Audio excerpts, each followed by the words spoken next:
After the Roman Empire officially withdrew from Britain in the early 5th century, the land was left without central authority.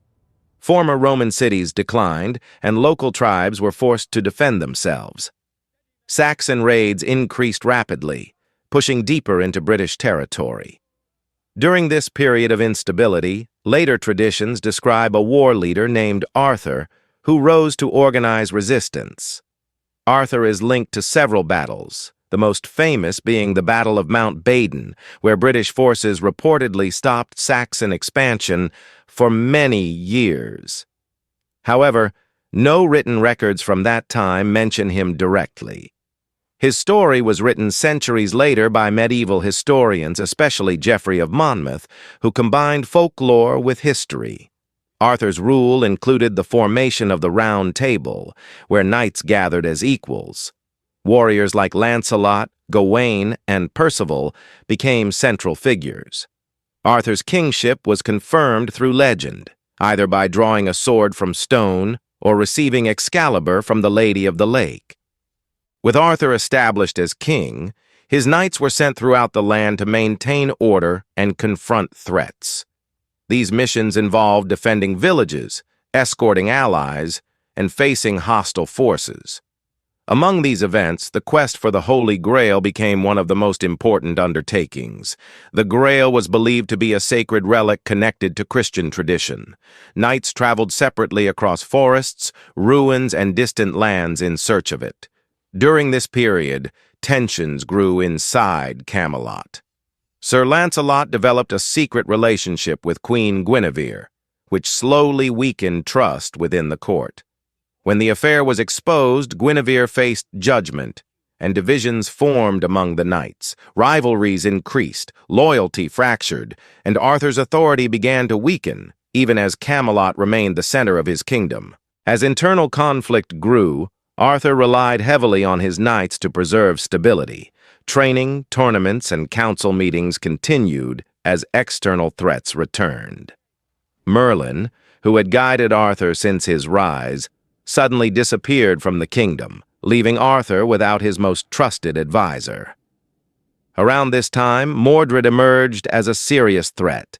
In different versions, he is described as Arthur's nephew or son. Mordred began plotting against the king and eventually raised an army in rebellion. Arthur marched to confront him, leading to the final battle at Camelot. The fighting was brutal and destructive. Mordred was killed, but Arthur was mortally wounded. As the battle ended, loyal knights carried Arthur away from the battlefield. According to legend, he was taken to the island of Avalon, and his ultimate fate remained unknown. After Arthur's disappearance, his kingdom quickly collapsed. The unity of the Round Table was broken, and many knights were killed or scattered. Camelot fell into ruin, and Arthur's rule came to an end. Despite this, his story survived through oral storytelling, passed down by bards and poets. Over time, medieval writers expanded the legend. Chrétien de Troyes introduced new elements such as detailed Grail stories and romantic subplots.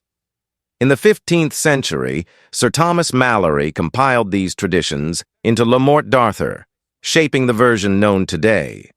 Arthur's coronation, councils, wars, and final battle became fixed events in the legend. The Round Table remained a key symbol of his reign. Later stories describe Arthur's knights continuing their duties, defending borders and forming alliances.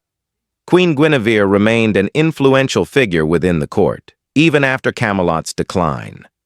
Various quests, battles, and encounters with magical forces filled the later legends.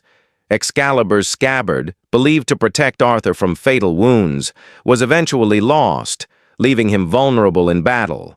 After Arthur's fall, surviving knights mourned their king and spread stories of his greatness.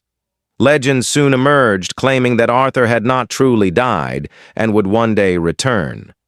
In modern times, historians and archaeologists searched for Camelot, suggesting sites such as Cadbury Hill, though no definitive evidence has been found. As centuries passed, the legend of King Arthur spread far beyond Britain. It influenced medieval Europe through literature, art, and royal propaganda. Knights, castles, and chivalric warfare became central themes in medieval culture. Christian symbolism, especially through the Holy Grail, was woven deeply into the story. Merlin's magic, Arthur's battles, and Mordred's betrayal remained core events across all versions. Today, historians continue debating whether Arthur was a real historical figure or a composite of several leaders. While fact and fiction remain intertwined, the events of Arthur's rise, rule, betrayal, and fall continue to define one of history's most enduring legends.